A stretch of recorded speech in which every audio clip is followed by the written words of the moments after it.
Nirav Modi will be in jail for at least 1 more month. His bail plea has been rejected for the second time by the Westminster Court in London.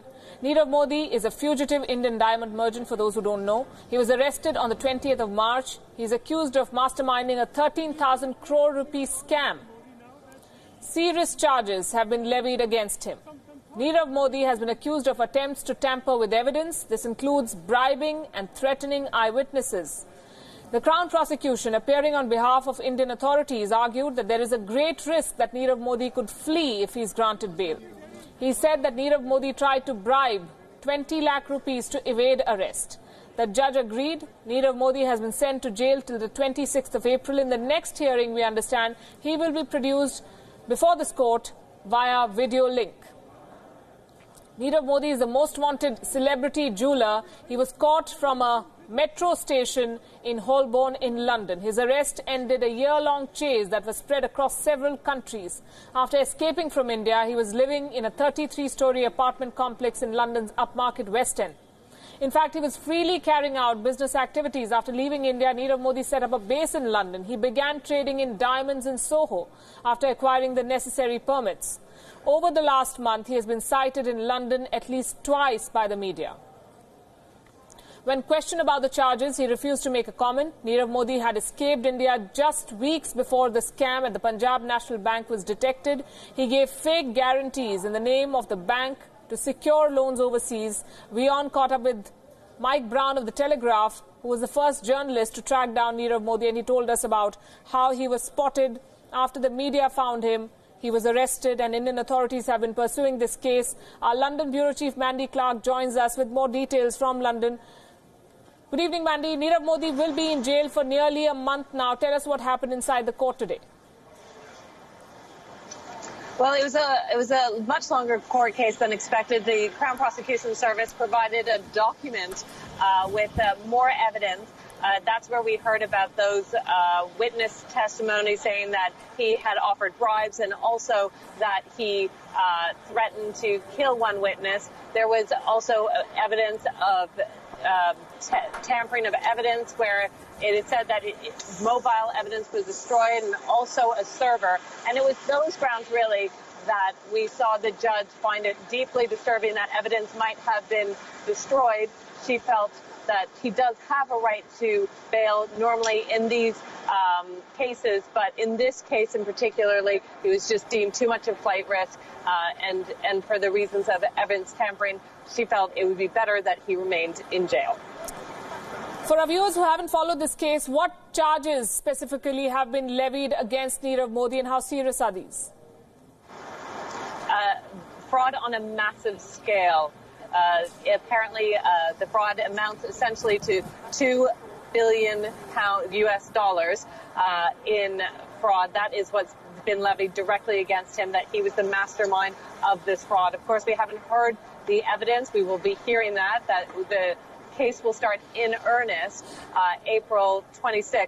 One of the issues that the defense lawyer for Nirav Modi, who interestingly was also the defense lawyer for Vijay Mallya, her issue was that with him remanded in custody, she will only have access to him for 3 hours a week. She says that will be difficult for her to help formulate her case.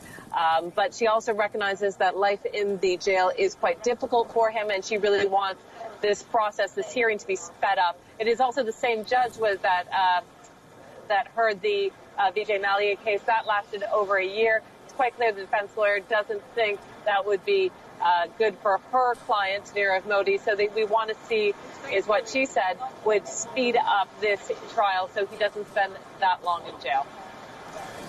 As you said, a familiar setting both for the prosecutor and the judge, both of them also involved in the Vijay Mallya case. So what's different about this one? Why is it that Nirav Modi has not been as lucky as Vijay Mallya was?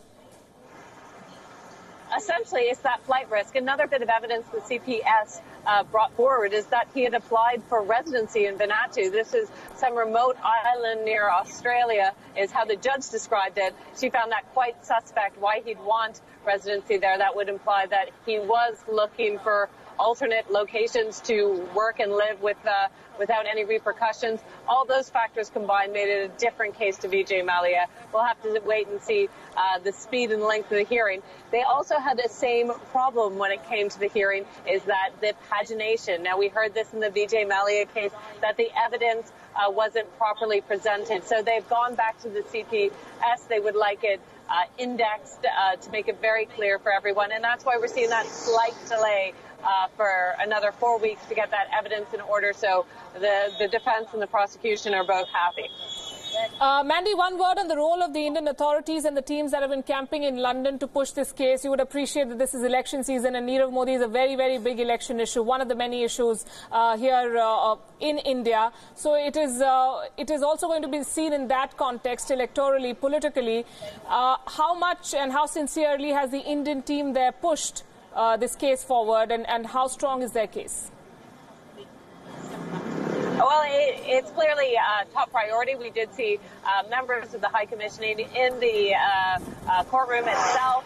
They left smiling. They were quite clearly happy with the result and decision today. They met with the Crown Prosecution Service yesterday, so we know that they are heavily involved in making sure that all the evidence is provided in a timely manner, in a manner that, in the way the judge wants. That was a previous hiccup in the past trial. Clearly, they're taking it very seriously, and they want to clean up those kind of fault lines that appeared in the Vijay Mallya case to clearly expedite this extradition trial. They seemed quite pleased when they left the courtroom today.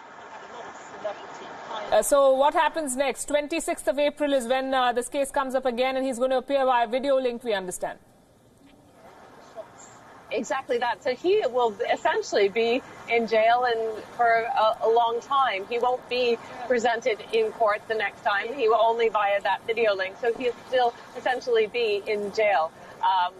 When we hear the greater evidence, it's more likely that he will be brought to court for those day-long sessions. The next session is only 15 minutes long. That's probably just going through the evidence, making sure both sides are happy with the format and the amount of evidence, and then the hearing in earnest when they're exploring it and debating it, that will only happen later on. And perhaps then we will see him brought from the jail to be in court. Before I let you go, Mandy, one word on the body language of the man in question, Nirav Modi. Did he look like he's come to terms with the fact that the law has finally caught up with him? Did he still look defiant? Did you catch a glimpse? What did you make of him? He was very hiding his emotions. There was not a lot. He did flash a smile once, looking out to the crowd. There was a packed courtroom. There's around 30 journalists. I counted 36 at one point here. It's clearly caught the imagination of the international press. He had a white shirt on. His cufflinks were off. It was the same clothes he would have worn that when he was arrested in. So he didn't look overly proud or confident. He just seemed quiet. Answered when spoken to by the judge. He sat with his arms crossed and his legs crossed. So a more contemplative position, certainly, than Vijay Mallya. He didn't give much away. All right, Mandy Clark, 26th of April then. Thanks very much for joining.